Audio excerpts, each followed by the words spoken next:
ई आकाशवाणी गोरखपुर। अब रउआ सभे विकास राय से समाचार सुने। देव दिवाली आज प्रदेश भर में आस्था, भक्ति और हर्षोल्लास के साथ मनावल जा रहल हौ। बनारस में गंगा घाटन के दिया और आकर्षक रोशनी से सजावल गयल हौ। एह मौका पर काशी क पश्चिमी किनारे पर स्थित 85 से बेसी गंगा घाटन पर 8 लाख दिया और पूर्वी किनारे पर रेत पर 2 लाख से बेसी दिया बारल जा रहल हौ। एकरे अलावा सज्जो बनारस में करीब 11 लाख दिया बारल जा रहल हवे। हमरे बनारस प्रतिनिधि बतौले हवे कि यह साल देव दिवाली पर चेत सिंह घाट पर 3D प्रोजेक्शन मैपिंग लेजर शो खास आकर्षक का केंद्र हो। वहीं गंगा में लेजर और लाइट मल्टीमीडिया शो श्रद्धालुअन के अपने ओर खींच रहल हो। देव दिवाली पर साक्षी बने बदे बनारस में देश विदेश से लाखों की संख्या में सैलानी आयल हवें। श्रद्धालु गंगा पार रेत पर आतिशबाजी का आनंद ले रहल हवें। एगो रिपोर्ट। बाबा विश्वनाथ की नगरी काशी में आज देव दीपावली का पर्व धूमधाम के साथ मनाया जा रहा है। उत्तरवाहिनी गंगा के अर्ध चंद्राकार घाटों पर शाम 5:15 बजे के बाद 10 लाख दीप जलाकर दिव्य काशी में भव्य देव दीपावली महोत्सव की शुरुआत हो गई।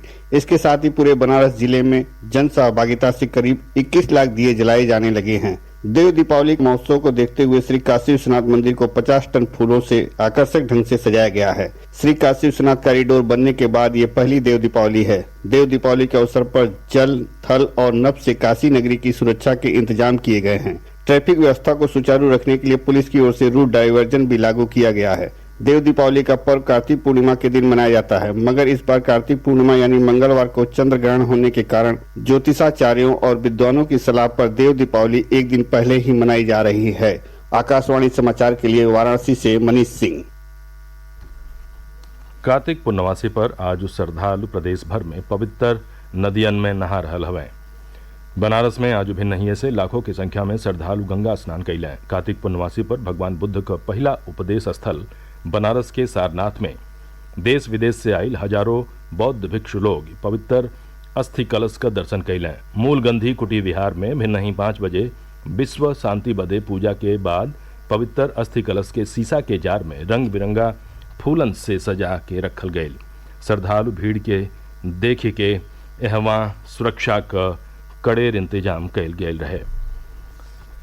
प्रधानमंत्री नरेंद्र मोदी देशवासियन के कार्तिक पूर्णवासी और देव दिवाली का हार्दिक बधाई और शुभकामना दिहले हवें। अपने ट्वीट संदेशा में श्री मोदी कहलें कि कार्तिक पूर्णवासी और देव दिवाली भारत का प्राचीन संस्कृति, आध्यात्म और परंपरा का प्रतीक हो। वहां के कामना करत कहलें कि पवित्र स्नान और दीपदान से जुड़ल एह मौका पर हर केहू के जिंदगी में नया ऊर्जा का संचार करे। राज्यपाल आनंदीबेन पटेल और मुख्यमंत्री योगी आदित्यनाथो प्रदेशवासियन के कार्तिक पूर्णवासी और देव दिवाली का हार्दिक बधाई दिहले हवें।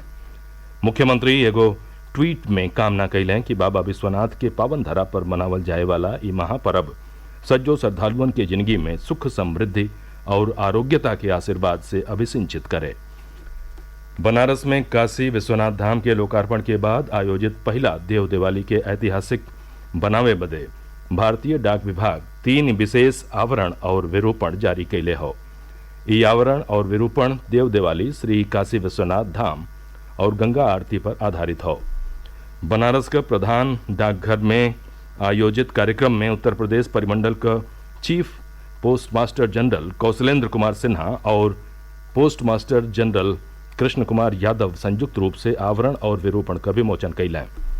यह मौका पर chief postmaster general Shri Sinha कहलें कि देव दिवाली पर खास आवरण और विरूपण जारी भइल सज्जो श्रद्धालुअन और काशी वासियन बदे गर्व का पल हो। ऐसे बनारस का संस्कृति, परंपरा और धरोहर का और यो तेजी से देश विदेश में प्रचार प्रसार हुई और ढेर से ढेर लोग इनके इस बारे में जानकारी मिली। उच्चतम न्यायालय के 5 गो न्यायाधीशन का संविधान पीठ आज 3-2 के बहुमत से 103वां संविधान संशोधन का वैधता बरकरार रखले हवे। यह प्रवेश प्रक्रिया और सरकारी नौकरियन में आर्थिक रूप से कमजोर वर्ग बदे 10% आरक्षण का प्रावधान हो। न्यायाधीश दिनेश माहेश्वरी, न्यायाधीश बेला त्रिवेदी और न्यायाधीश JB पारदीवाला अधिनियम के पक्ष में रहलें, जबकि न्यायमूर्ति S रविंद्र भट्ट कानून के भेदभावपूर्ण और बुनियादी ढांचा का उल्लंघन बतावत यह पर असहमति जतौलें। प्रधान न्यायाधीश UU ललित न्यायमूर्ति S रविंद्र भट्ट के राय का समर्थन कैलें। न्यायमूर्ति त्रिवेदी फैसला सुनौलें कि आर्थिक रूप से कमजोर वर्ग के 10% आरक्षण दिहल गये के संबंधी कानून भेदभावपूर्ण नहीं हो। न्यायमूर्ति माहेश्वरी कहलें कि आर्थिक मानदंड के ध्यान में रखत आरक्षण दिहले संबंधी कानून बुनियादी ढांचा चाहे समानता संहिता का उल्लंघन नहीं करेला। समाचार पूरा भइल। नमस्कार।